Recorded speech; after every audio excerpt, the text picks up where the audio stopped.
just Ramadan by yourself, especially during the times we're in right now as well. So I just want to take a moment to really appreciate, it's been a really good first 3 days, and I hope it's been really good for everyone else as well. So just a bit of housekeeping as we go forward. So for those that might not have experienced and joined before, you have a couple of options at the bottom in the reactions area. We really encourage everyone to be able to put their videos on. We want this to be really interactive. We want this to be able to be enjoyable for everyone. So at the bottom, you can see a reactions button. In that, you'll find a couple of different options: clap, thumbs up, and even I think you can raise your hand as well. As this is very interactive, raise your hands. If you have any questions at any point, if you want to be able to get involved, or if you want to be able to raise a question or whatever, I really encourage this.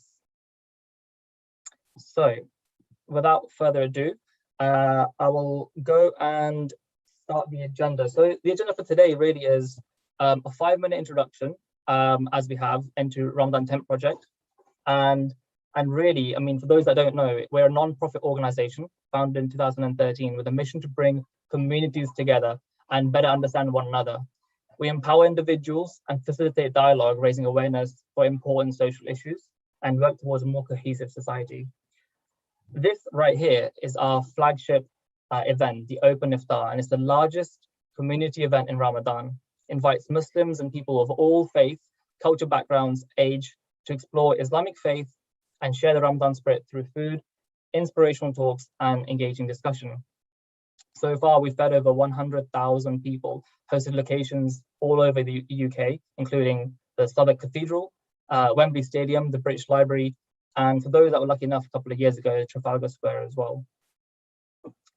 We also have many other projects that we do, and we really encourage everyone to be able to get involved with these as well. More specifically, a few leadership programs, but at the moment we're doing Ramadan Lates, which you can find out on our website.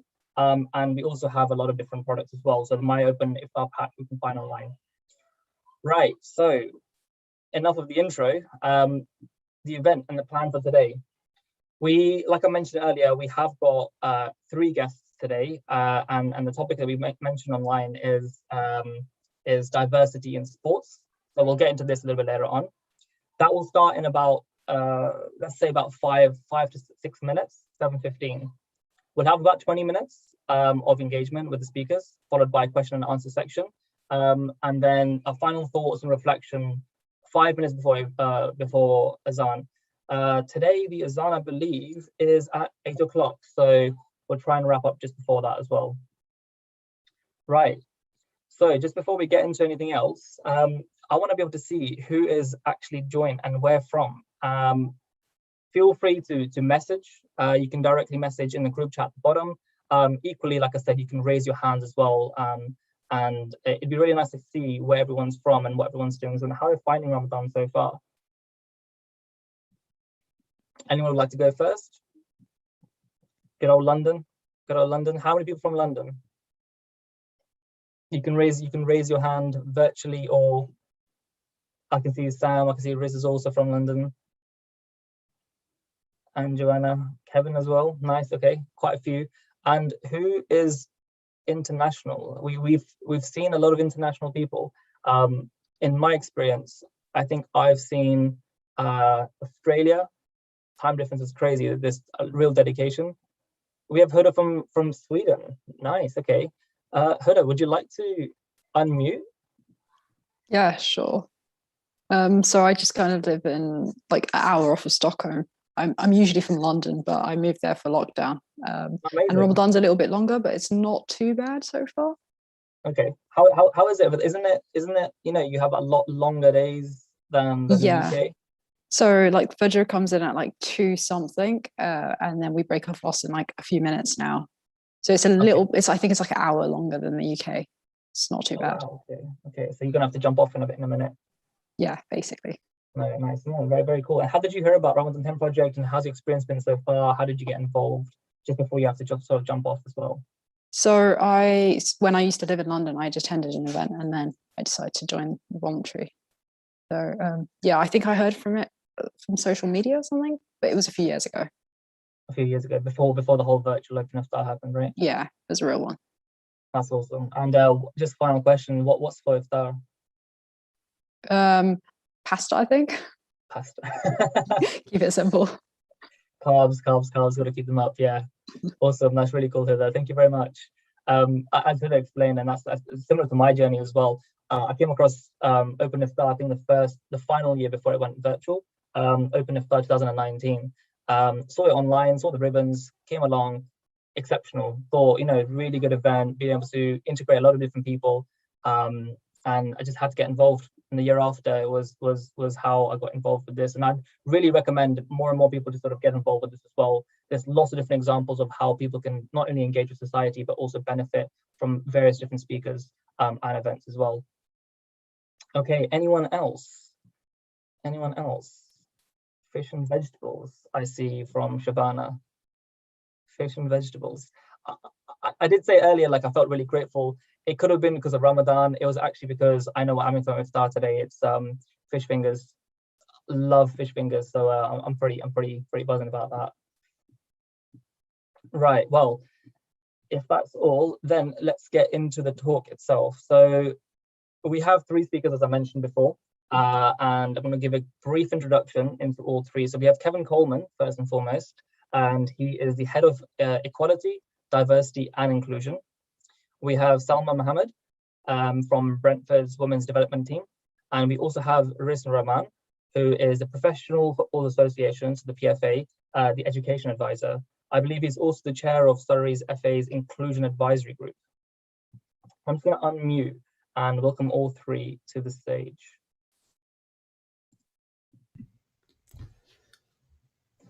Welcome everyone. Hello, how are you doing? Can you hear me clearly? Yeah, well, I can hear you, Adnan, yeah. Very well, very good. And I'm going to ask to unmute Salma as well. Sorry, 1 second, Salma.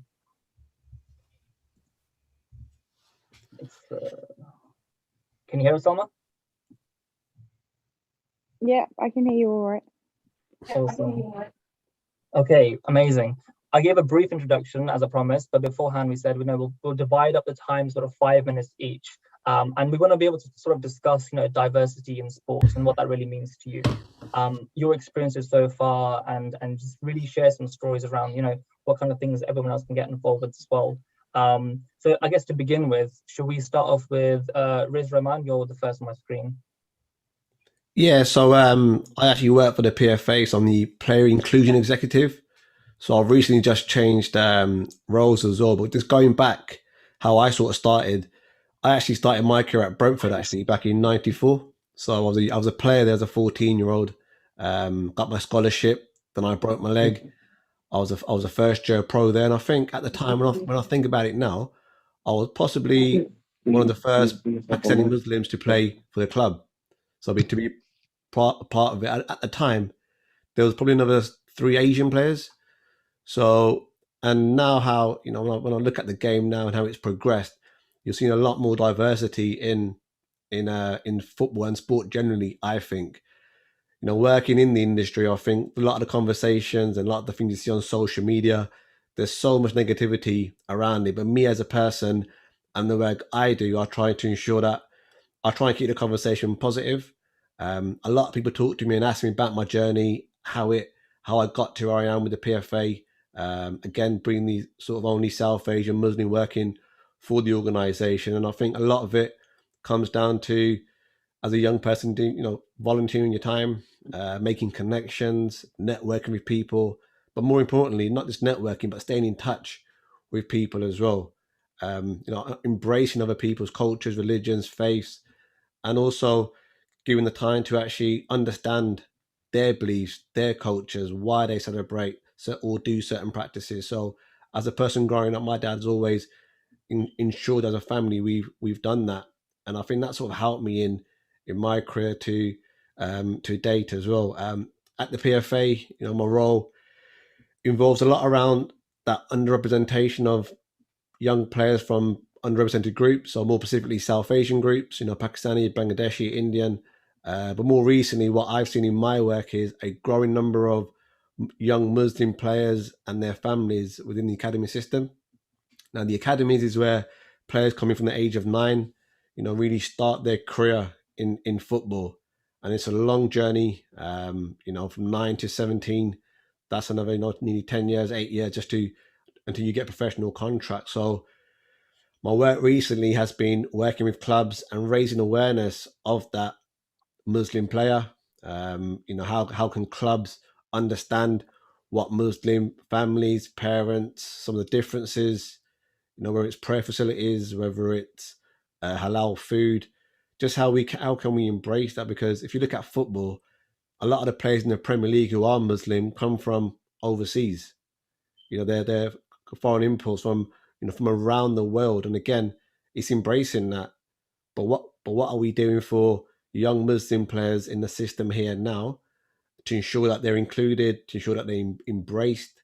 And it's been very positive. I had a phone call yesterday actually from a parent from a club in London. Actually, I did a workshop to them, and the dad called me saying, "Riz, the club actually approached me last week about Ramadan. What they've said to me is when it's time to break the fast, they're going to stop the session, let his son open his fast, and on the way home as well, pack some food for the family," which I think it's great, and that really helps empower the player, the parent as well, and it raises awareness across the clubs. So on the workshops, it wasn't just the coaches on the calls, but it was people across the club as well. So that's some a little bit of insight into my work that I'm doing at the PFA, and I've worked closely with Kev actually while his time at the FA as well.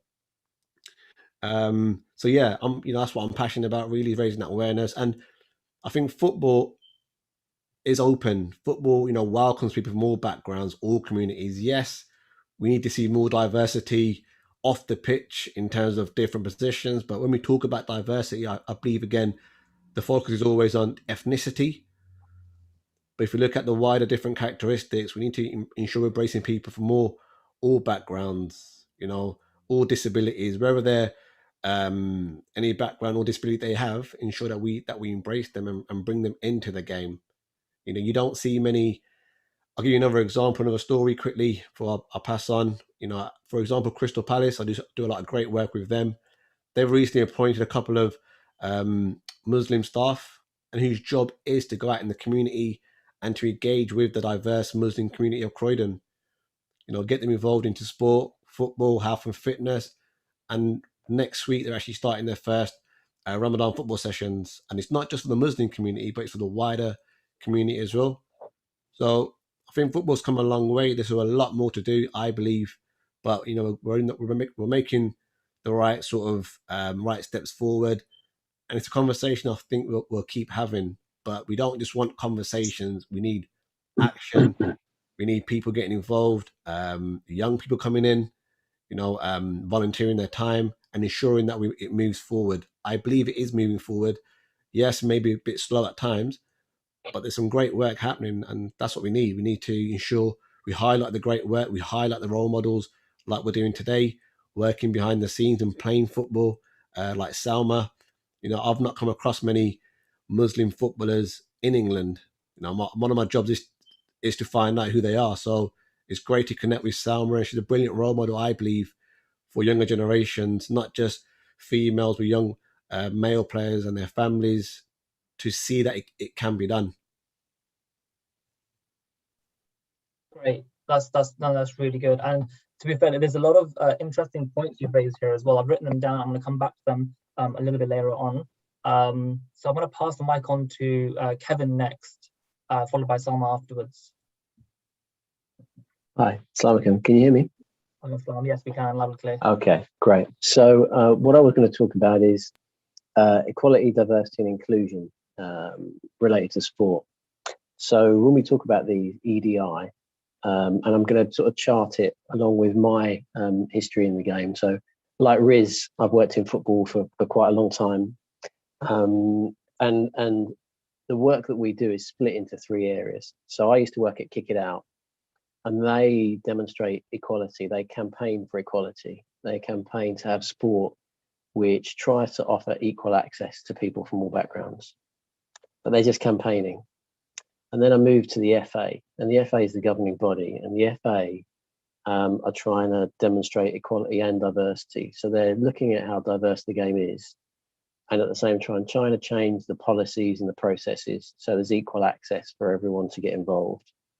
But they haven't quite cracked it yet. And now finally I'm at Brentford Football Club, who are really ambitious and who want to get that last step of inclusion. So recognizing the diversity of the game, trying to make sure everything we do is accessible and equal to everyone. But then the final step is making it inclusive, making sure that everyone's included within that sport. I think it's really important. One of the things before I came on, I spoke to Umar Salah about is why sport, why is sport so important for equality and diversity?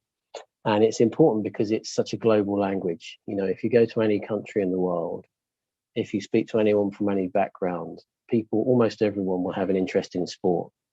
It's a global language. It's something which breaks down barriers.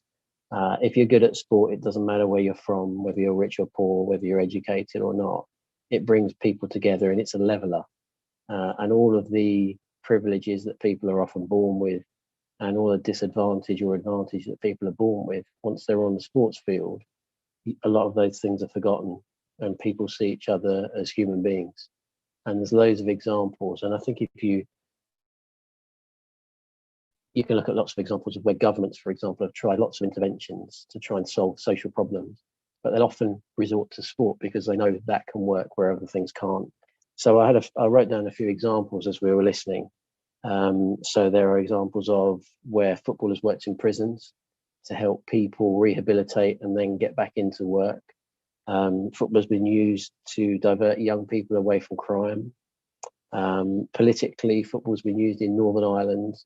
And we're involved in a project in Palestine where young Israelis and Palestinians play football together because that was the only thing they probably would have done together.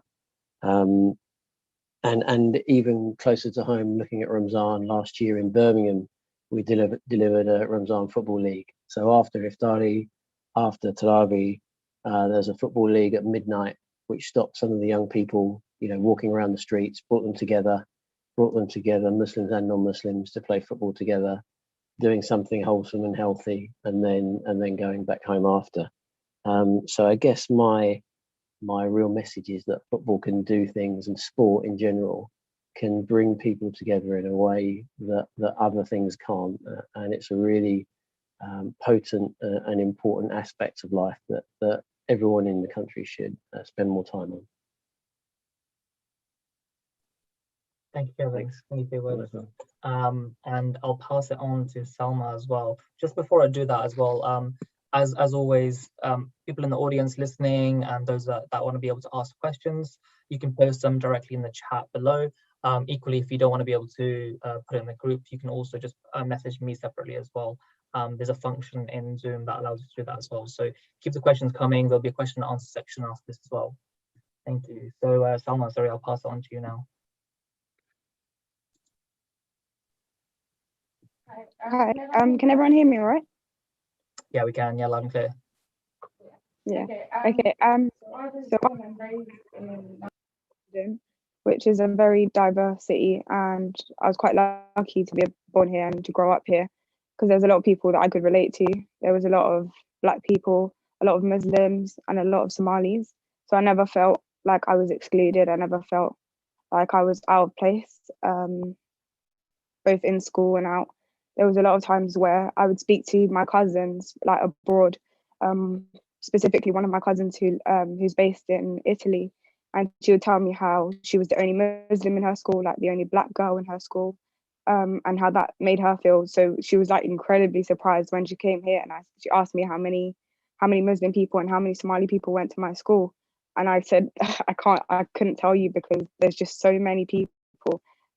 So she was really surprised, and that sort of highlighted to me how lucky I was. But then I also realized how, despite being in such a diverse city, when it came to football, I did feel out of place.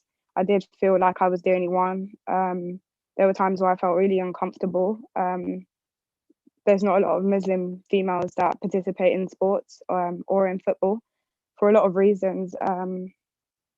And that, like me growing up, witnessing that just made me feel like there was a lot of times where I felt like I wanted to drop out and not continue playing. and not continue being involved in sports. And so I've sort of, growing up, I've sort of had to look at the reasons why that is the case, and why there isn't as many Muslim females and as many involved in football and in sport. And a few of the reasons I've found was because parents of Muslim females think that with them being involved in sports and being involved in football, that they have to sacrifice their religion a lot of the time. And I know my parents did. So I had difficulties growing up trying to play football, with my parents not wanting me to play because they felt like I was going to sacrifice my religion, or that I would be sacrificing my education. And like, because I was playing football, I would completely stop focusing on my education. And that was something that I had to, convince them and make sure I had good grades growing up, and I was going to sixth form. I'm now studying at uni. And as I sort of grew up and they could see that I was still pursuing my education whilst playing football, that's when they sort of became a bit more open and accepting of me playing sports. And so growing up, I knew how much it meant to me, seeing, even like if I saw someone on the opposite team that was a Muslim female, I would get like really excited and like really happy.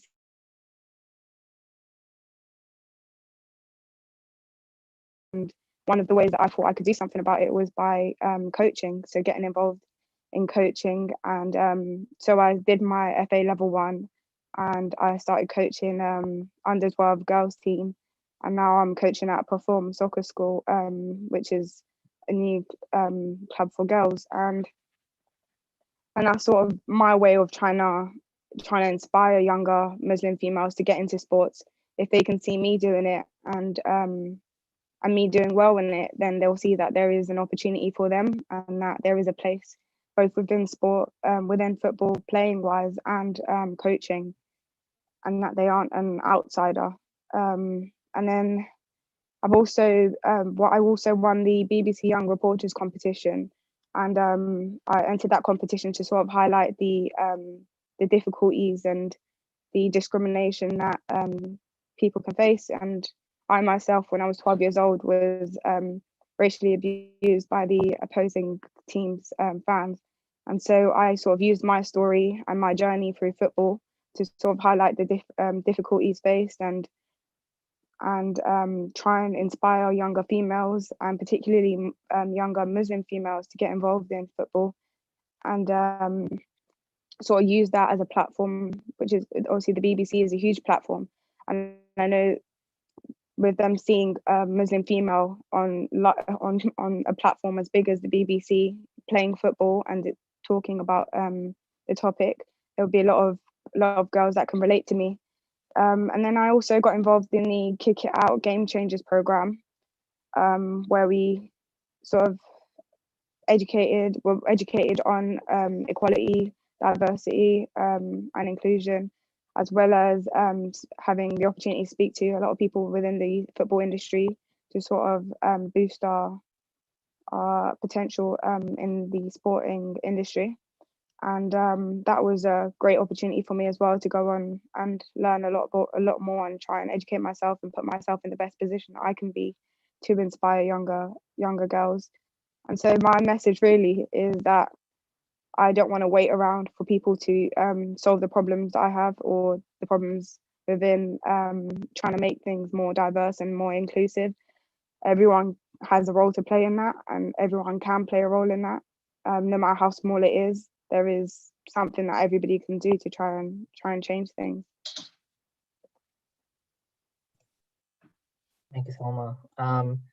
There's so many different topics that we've discussed, and that's a really good story. I think there's so many areas I want to be able to pick up on your story there as well, which I'll come back to. So to the audience, as always, get your questions in. I know there's a couple of questions coming in right now. I actually have maybe 6 or 7 questions myself. However, I'll go to the audience first, and we have Shireen here, who has asked, what are the areas of the football industry that we might not know about? So not actually playing football, that would benefit from more diverse groups of people getting involved? So it's a bit of a long question. However, just to break it down, what are the areas of football industry that we might not know about that would benefit us, benefit from more diverse groups of people getting involved? And that's an open question for all three. So if anyone wants to take it first, we can all go through that in one time in a row as well. I think Kevin's got his hand up, so I'll come to you first. Yeah, so a good way to think about this is if you think of a football stadium on a match day, say Wembley, there'll be about 100,000 people there, and only 22 of them will be playing football. So, for example, just within the teams, you have the coaching, medical, you have logistics. In stadiums, you have marketing, catering, you have the journalists, and that's just in professional football. So, the industry of professional football is pretty big. But then if you go into grassroots football, so the FA itself, for example, has 1,000 members of staff. And then if you look at county FAs, there's another 1,500 to 2,000. So that's just within the FA and county FA, that's sort of sports development. You've also got football coaches. I think there's around 50,000 active football coaches at any one time, whether they're voluntary or professional. You've got referees. There are 30,000 referees who are all paid for each match that they do. And then you've got all the other, so for example, every time you have the Euros or the World Cup or the Premier League, there are loads and loads of jobs, just like any industry that revolve around the game of football.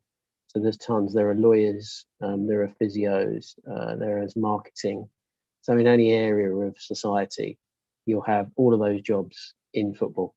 So anything you want to do, you can probably do it in football. So that's, I guess, the key message. Thank you, Kevin. I've got Riz asking to come next, so I'll put that on unmute. Yeah, just follow on what Kevin's saying. What people probably don't know is every single football club has a community trust or foundation. So Brentford have their community sports trust, Fulham have their Fulham Foundation. So for me, that was my first step into football. So when I left Brentford, I went on to work for Fulham in the community back then. So and I would tell any young person, any student, wherever university you're at, find out from your local football club what they've got going in their community trust, and they're always looking for volunteers. And it's a great way in to get yourself into the club, do some grassroots coaching. If you've got a level 1 or level 2, that's a great place to start your coaching career. And that's where I started off, and that's where I've sort of progressed my career. And I know a lot of young people, CEOs, that's where they started. And even if you're a good footballer, male or female, play. They've got kick sessions, they've got evening sessions, they've got disability sessions, education. So a lot of clubs do a lot of great work around education as well. So yeah, if you don't know that, I think that's a good place to start as well. That's definitely a really, really good point. And just to highlight as well, it's not just football clubs. It could be any other sports clubs that offer the whole package as well. And that's really worth considering for a lot of people. Selma, I'll come to you next. Yeah, I'm just going to highlight coaching again. It's the opportunities within coaching. You can volunteer even before you get involved in one, just to get a taste of everything. Oh, Sorry, there's a bit of a... If you try again now, can you hear me all right now? It's better now, yeah. Okay. Yeah. So there's honestly so many opportunities. Looking at local clubs as well as community sports trusts, as Riz mentioned. You don't have to be a professional to get involved. Like everyone starts off as a beginner. Everyone has to start somewhere, but there's lots of different ways to get involved. And what's the easiest way? If someone right now wanted to sort of, they've been thinking about it for a long time. I want to do something passionate. I want to do something with my time after work. What can I do right now just to, just pick up the phone, or is it how do I get easily get involved?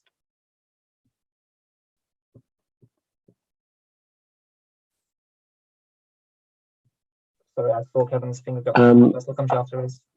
Yeah, I think probably just contact wherever your local club or community trust is. and just contact them and ask them. If volunteering is usually the best way into football anyway. If you want to work in football, most people start off volunteering in some way, and then once they got that experience, work their way in. Go with.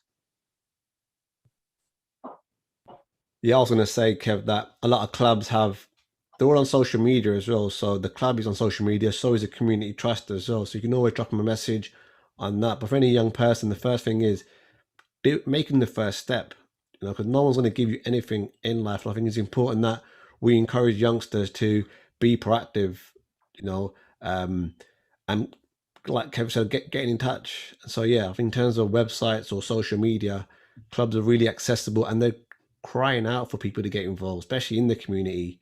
They're looking for volunteers. They offer you safeguarding training. They'll actually sometimes pay for your coaching qualifications as well, because there's so much funding available to clubs to ensure they're engaging people from all backgrounds, all ethnicities and cultures. Just to add to that, I don't know if you can hear me. Yeah. I think there's also a lot to be said just for volunteering generally. So what a lot of especially parents don't realise about their children volunteering to coach or to referee, for example, you get lots of really good life skills from doing that. Just the experience of especially refereeing, you learn a lot about communicating with people that can really help you when you're trying to move into a career and to develop in later life. Absolutely, and that's actually a really good point, which I wanted to raise on what Riz mentioned earlier as well, about embracing the players, listening to their stories, understanding where they're coming from and what's important to them, but also understanding the parents' perspective too. And there's also a point someone raised earlier about, for me, especially growing up as well, I think someone mentioned this, it was a balance of, having to go to school, balance your A-levels with having to sort of, be good at sports. And in school, I don't know if everyone else felt this as well, but there was always a group of people who are super good at sports, but not necessarily that good at work, at sort of the grades and stuff. But then there's the other side of people who spent a lot of time studying and not enough in sports. And then you had one or two like really good hybrids who were just good at everything and you just couldn't compete against them. And I really enjoyed sports side. I just always wanted to be able to play sports, different types of sports and stuff. But it was also the pressures of, your parents or anyone else sort of coming down and saying, look, you're wasting too much time. And that connotation of wasting your time, I think is completely wrong. That shift needs to happen also in the mindsets of our parents and as we grow up as well, that actually there's probably a lot more you can learn from by getting involved with sports, with getting involved with community work, with volunteering and all that sort of stuff as well. And I think that's the next question I want to sort of ask and sort of direct it to Selma first as well. But you mentioned a lot about, growing up and it was difficult. How difficult was it? And what was it really like? And how did you convince those, how did you change those problems into solutions? And how did you have sort of the determination to sort of, pull out through it from it as well? Growing up for me, trying to play football, it was extremely difficult from my parents' perspective. They were not having it. They didn't want me to play. And I sort of started out in primary school, so it was in year 6. And at the time, my parents didn't really mind because it was just another sports club that I was involved with at school. I was involved in a lot of sports clubs and my parents just thought it was, just school. So they didn't think anything of it. It was only when I went into year 7 and I decided to join a team outside of school, that was when things started getting a bit difficult and my parents started, making their opinion quite clear. They didn't want me to play football. They didn't want me involved in it at all. And I really wanted to play, so I sort of didn't listen to it. And it got to a point where I was having to pretend I was going to the library or pretend I was going to my friend's house. And I'd have my kit in my bag and I'd get to training and then I'd go to the toilets and, get changed and start playing that way. And then when I had to pay fees for joining a team, obviously because I didn't have my parents' support, there was no way I could afford that amount of money. And when my coach said to me, all right, Salma, like, how have you found it? I was like, oh yeah, it's been really good. He was like, all right, then do you want to sign up and join? And then he mentioned the fees. And at that point I was like, oh, you know what, actually, I'll think about it maybe next season. And so he he sort of spoke to me and figured out obviously that my parents weren't on board and didn't support me. So he managed to find a way for me to play that season without having to pay the fees, which I was extremely grateful for. And had it not been for him, I don't even know if I would still be involved in football. So he played a massive role in that. And then as I grew up, me and my parents clashed a lot in terms of that. But I just had to make sure that I wasn't slipping up school-wise. I was doing everything I could. I was on my best behaviour, not getting into trouble at school or anything like that. And then as I sort of progressed and they started to see the benefits football was having on my life and seeing me progress onto sixth form and doing my A-levels and then going on to uni as well, then they started to see that, okay, you know, she's able to balance it. She's still continuing on with her education. So that's not a problem anymore. And then they started to see that, you know, I'm still playing with my headscarf. I'm covering up. So religiously, it's not a problem either. And I was quite stubborn as well. I kept going no matter how much they said that I couldn't play. And so it got to a point where they had to accept it because I was going to be doing it anyways. And yeah, so then now they're very, very, very supportive. And my parents always come to see me speak whenever I'm at events and stuff. And they're really supportive of everything I'm doing at the moment. And we're glad for it as well. And to hear that story, you know, I'm sure there's many other people that probably felt the same way, probably weren't as resilient and didn't have the opportunities sort of just to push through. And I wanted to mention Zidane Iqbal, I think, was another person that came up recently, who's I think the first Pakistani footballer to really break it into the Premier League. So he's signed by Manchester United, I think 17 years old only. And there's, I think, many of the examples that have sort of gone out as well. Another one was, and it's not just Muslim, it's the I have it here actually, I was looking at it earlier, but in the referees. So for the referees in the championship, recently I read the championship history to be made by British South Asian referees, Bups and Sunny Singh. They were the recent ones. I think they follow their dad's path of sort of champion of refereeing, and again to see that in, you know, just diversity in terms of not only the sports but also refereeing and getting involved with other things is really good to see. Before I move to the next question, was there anything else you wanted to add to, sorry, Kevin or Riz as well? Oh, it's Kevin, 1 second, let me just unmute you. Yeah, I mean, first thing, I think Riz, I'm sure will agree, the first Pakistani player to do really well was his brother. Was back in the sort of 80s, 90s, first to play in all 4 divisions. So that was one. But you're right, there are, so Bups and Sonny Gill and Zidane, there are players and referees, you know, so there are role models out there, but just the numbers are so low that they're nowhere near what they should be. You know, looking at the interest and the amount of people from Muslim and Asian background who play football, there should be much better representation in the pro game. And as Salma was saying, I think a lot of parents, especially first, second generation parents, probably have a perception of football that it is fun, but don't realise the real benefits their children can get out of it. I don't think our education system here is set up for people to achieve in sport. If you look at America's uni system, you can achieve in sport and academically. But here, if you want to go to uni, you've got to choose one or the other. It's a little bit old school. And a lot of schools are either very academic or very sporty. And it's quite difficult unless you get to some schools to get a good experience of both. Sadly, I was one of those people who played a lot of sport but didn't study probably as much as I could have. Whereas a lot of children nowadays are doing a lot of academics because there's a lot more pressure on them, which means they have less time for sport. But I don't know if Riz has got any thoughts as well.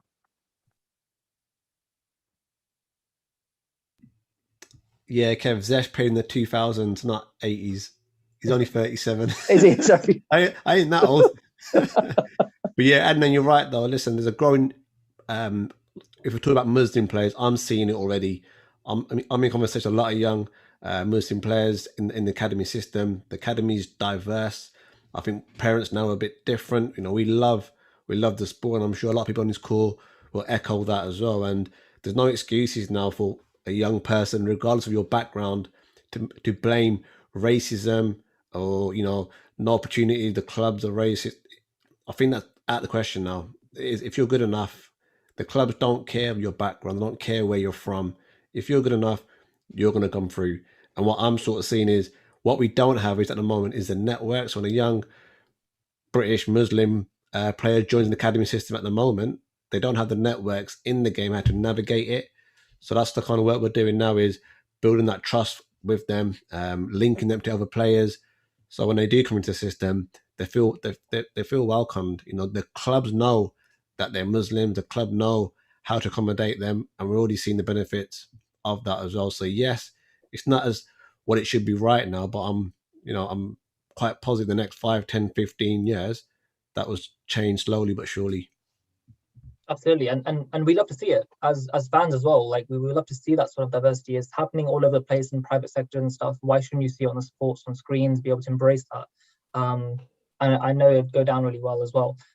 So moving forward, then we have a question actually from the audience. And I'm just going to bring Shabana on the screen now.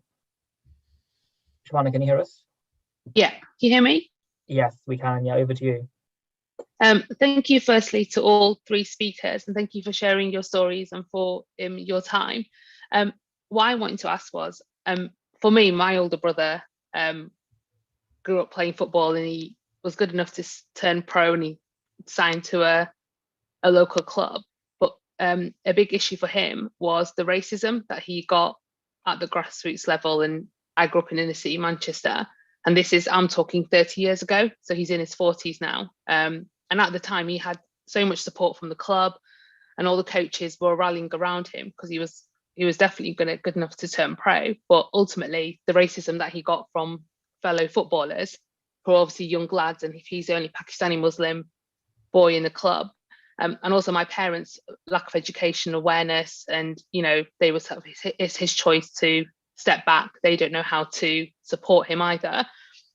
For me, it was more just, what do you think can be done to challenge racism more at grassroots level and generally throughout the sport? And do you think enough is being done?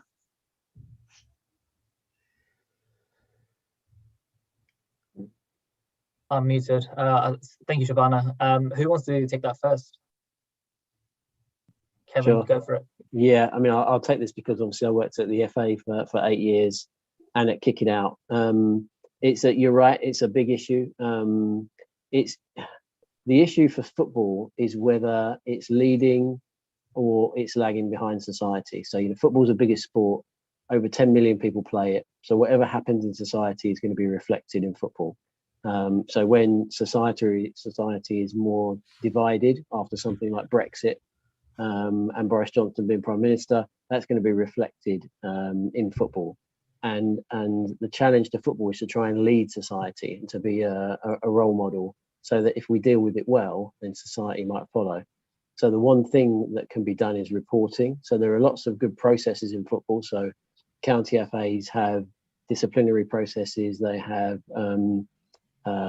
tribunals or panels of trained people who receive diversity training. They have a system whereby you have chairs who are diverse people. So in the old days, you get 3 70-year-old men who had no idea of diversity looking at cases, and now you have diverse people from inclusion groups dealing with those cases. But the issue, probably like in society, is that a very low number of people report things. People either don't know how to report things, or they might not have confidence in the system. And that's one of the things that Kick It Out is trying to raise awareness of. It's trying to encourage people to report and telling them what the processes are. You can't expect people to report something if they don't know where to do it. And once that happens, usually the process is pretty good. There's been a lot more effort from the FA and the county FAs, and probably 90% of cases are dealt with really well, maybe higher. But the issue is that a very small number of people report complaints, in the same way that probably a small number of people report a lot of crimes around discrimination. A lot of people will think, well, nothing will be done about it. Why am I wasting my time telling the police or telling anyone else? So I think we need to make more efforts to make people more confident in the system is probably the biggest thing.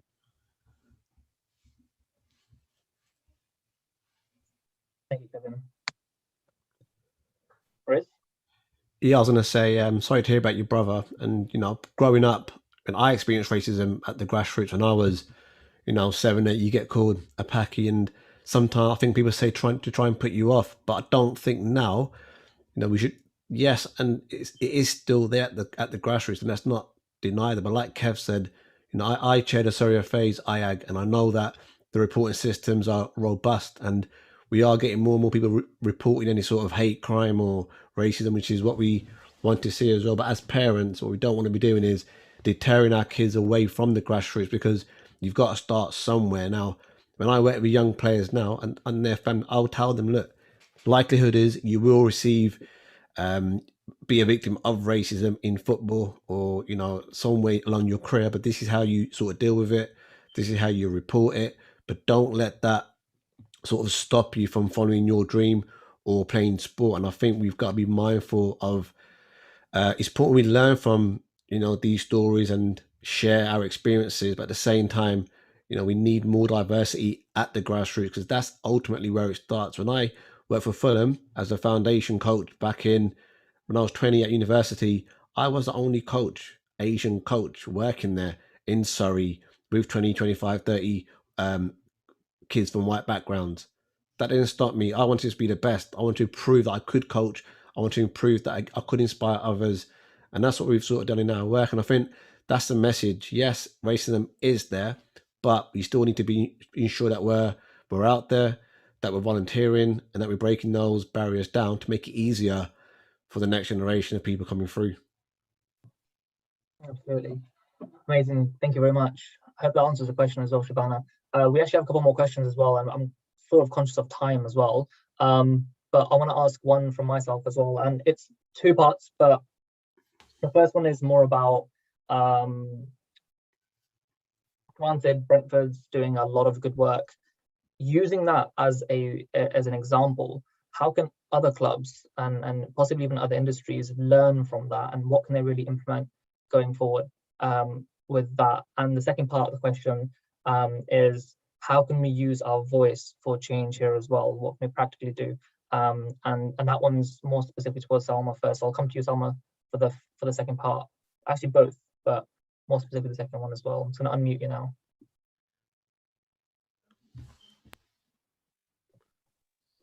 Yeah, so in terms of what other clubs can do, I think just take, what's the word? Just sort of see what clubs are doing and see that other clubs can do it too, if that makes sense. Like, there is things that can be done, and there's the time for waiting around and waiting for other people to do it is over. Everyone's got to get involved now, and everyone's got to do their bit. In terms of what people can do to use their voice to try and implement change, there's a lot of different opportunities. So I myself try and get involved in as many programs as I can, as many programs to listen to other people speak, but also to get my voice heard as well. I know that I'm young and I know that I don't have all the knowledge, but I do know that I have an opinion, and I have my experiences, and I can use my experiences to try and empower and inspire others. So it's one of the main things is a lot of people know what they need to do. They're just too afraid to take that first step. And I think the first step is the most important step. There will be times where you're going to feel like you don't have as much knowledge as other people. Imposter syndrome is definitely a thing, but you've just got to push that to the side and really go out there. And one of the things I like to do, and I try to do a lot, is to just think about my younger self and what my younger self would tell me. Because when I was younger, I always said to myself, when I grow up, I'm gonna make a change, and I don't want, my little sister to have to experience it. I don't want my children and my grandchildren to have to experience the same thing. And so if I can do something about it, then I'm gonna do it. Yeah, it's just remembering that there's more good that will come out of it, if that makes sense. Like, it will be difficult, yes, but there's a lot more good that will come out of it. So it's all worth it. And also try and engage with other people, because there's a wide network and a lot of people who are like you. And I know when I was younger, it was hard because I was young, I wasn't on social media, but now there's social media and there's a lot more people, a lot more Muslim females that I can connect with on things like Twitter. There's a lot of people who will support you, a lot of people who are in the same position as you. And so getting involved in those networks and creating communities and ties with people who can support you when you're feeling low, and also get you involved in different programs and opportunities.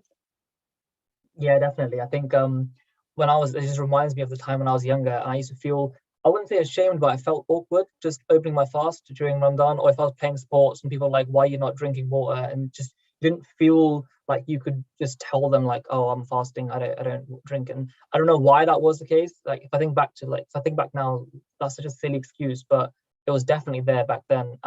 And now that you see, there's a clip of a Turkish team, and they were showing that on the TV about them opening the fast and drinking water and stuff. Again, normalize that. Like it's easy to do that. Show what it's about. People like Mohamed Salah and Paul Pogba have come up and sort of embraced it and sort of demonstrated to their fan base as well that this is who we are, this is what we're about, and this is what we value. And slowly but surely, I think that those are sort of breaking barriers as well. Riz, I'll come to you next, and then Kevin final after that. Yeah, I think for me, the conversation needs to be more regular, because normally we in football wouldn't talk about Ramadan once a year. There's no conversation around Muslim players year in, year out. I think a lot of people in football will come out and talk about Ramadan, but we need to remember that that's just one part of that's just one of the pillars. So I've been guilty of it myself, and I've realized me as a person as well. I need to ensure that I'm talking about the Salah or talking about the pilgrimage or whatever it is. We can't be afraid to talk about or express who we are. And I think sometimes we do that. We're guilty of it as well. And I just feel that to keep the conversation moving, it's important that we talk to our colleagues, our teammates, our friends about who we are, what we do, and welcome them into your households. Let them know how you live your life, your behaviors. And I think that's the key as well, is our behaviors really define us. And I think as Muslims, it's important that we practice what we preach as well. So for me, it's keeping that conversation going and really being proud of who we are and where we're from as well. Great words. And Kevin, to you. Yeah, fine. I mean, you said what are we doing at the club at Brentford in order to try and lead the way to encourage others. I mean, for example, today we have a day of fasting we've encouraged all of our staff, Muslim and non-Muslim, and we're about to have PFA here at the club tonight. And we're looking at trying to be the most inclusive club in the country. And to do that, we've just got to do the right thing across the board. So, in the past, a lot of players have worn T-shirts and spoken out about racism, but it's across the board. Why is there no female coaches in football? There's never been a single female coach in professional football. We've got an ambition to make our staff reflect the boroughs and the locality of our local community. So we've got a really inclusive recruitment process now, from our board all the way through our staff, looking at data, looking at trying to engage with local communities to come and work at the club. If you can't see it, you can't be it. So we want our communities to look at the club and see a reflection of themselves. And we're trying to implement inclusion across every aspect of the club, on the field, off the field, in the stadium. So I think the best thing you can do around inclusion is to be a role model yourself, and try and impart every aspect of inclusion in whatever you do. Excellent. That's really great. I'm just conscious of time. I think we've got a couple of minutes left only. So on that, I'd like to conclude. I know there's a couple more questions as well. However, we are running out of time. So I want to thank all our guest speakers today. Just before that, I know Sam is here as well from Brentford, and she had a little bit of a story to share. I just want to give you maybe 30 seconds, just quickly, just if you can share. So I'm going to ask you to unmute, if you can. Yeah, thank you. It was just to say, anybody that has any aspiration of working within any industry, really, but my story is that 20 years ago, I'm in HR, by the way, human resources, and 20 years ago I saw a job at the FA and thought, no, I'm not experienced enough, I can't do it. I went into lots of different types of industries. 20 years later I did it, and people said to me, you must be you must be very idealistic, or you've given up on kind of ambition and career and for your career, and that's not the case. I just wanted to work in an industry I love, and it's everything I could have hoped for. We've had a bit of a roller coaster for 2 seasons, so hopefully it'll calm down at some point. But my point is, if it's confidence and just take that step, and if you want to work in an industry in any sport, go for it. You'll get there. Amazing. And for sure, I mean, if you can share your details as well with people, this is the best way. This is the whole point of Ramadan Tent Project, to bring people together, to network, to get to know one another's stories. We've probably got 30 seconds left, so I want to say thank you to all our speakers, to Riz, to Kevin, to Salma, and Sam as well for joining us, and to all our audience here as well on Zoom, but also on the Islam channel as well. It's been an absolute pleasure. I hope you guys enjoyed it as well. The Azan is literally maybe 10 seconds away. So we'll just take the next 10 seconds just to pause and reflect. Thank you very much, everyone.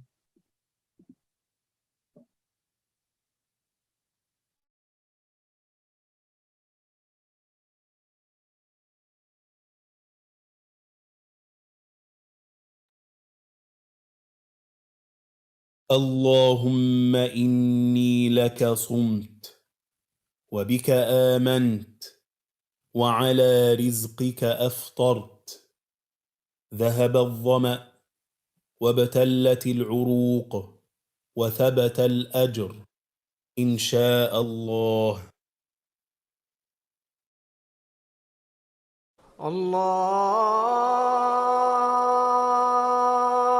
الله أكبر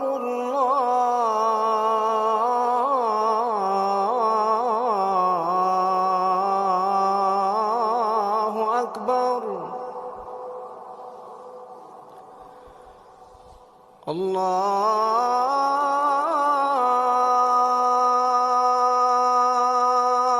أكبر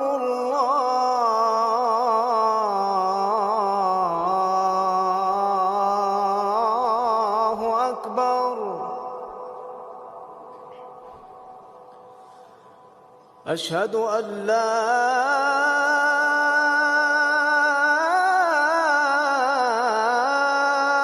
إله إلا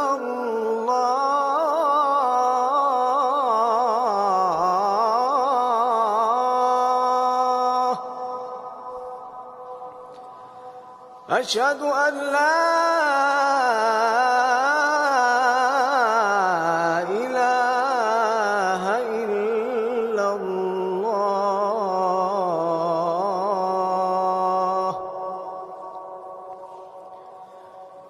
أشهد أن محمدًا رسول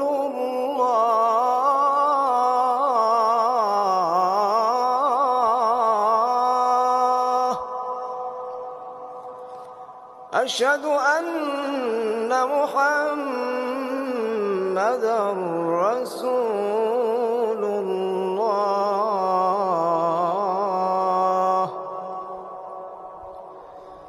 حي على الصلاة.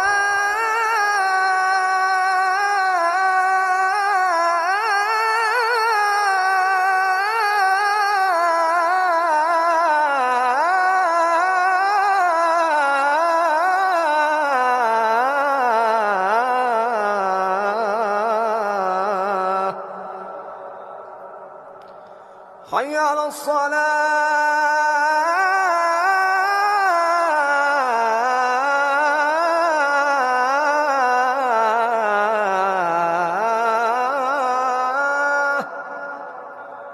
حي على الفلاح.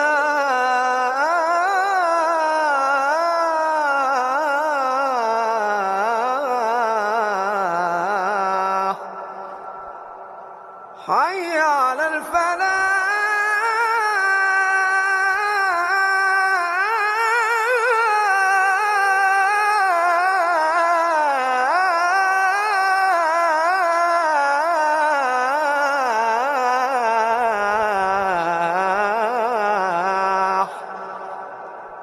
الله أكبر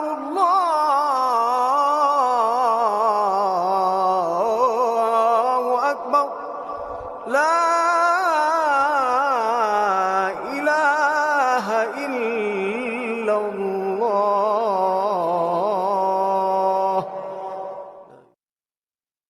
اللهم رب هذه الدعوة التامة والصلاة القائمة آت محمدا الوسيلة والفضيلة وابعثه مقاما محمودا الذي وعدته إنك لا تخلف الميعاد.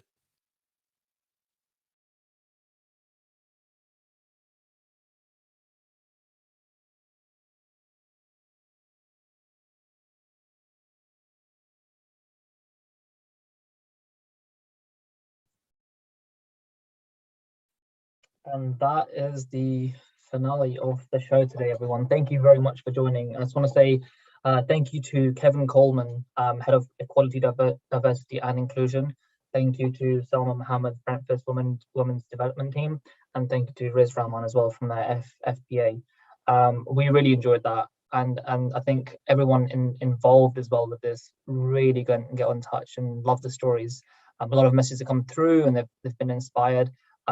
We've also got information. We've got emails from Kevin and Sam as well. So for those that are interested, and we definitely encourage everyone to, you know, if you're ever thinking about getting involved in any way whatsoever, either with RTP or with anyone else we've hosted, Brentford Football Club over here as well, please do so. We can share the information afterwards as well.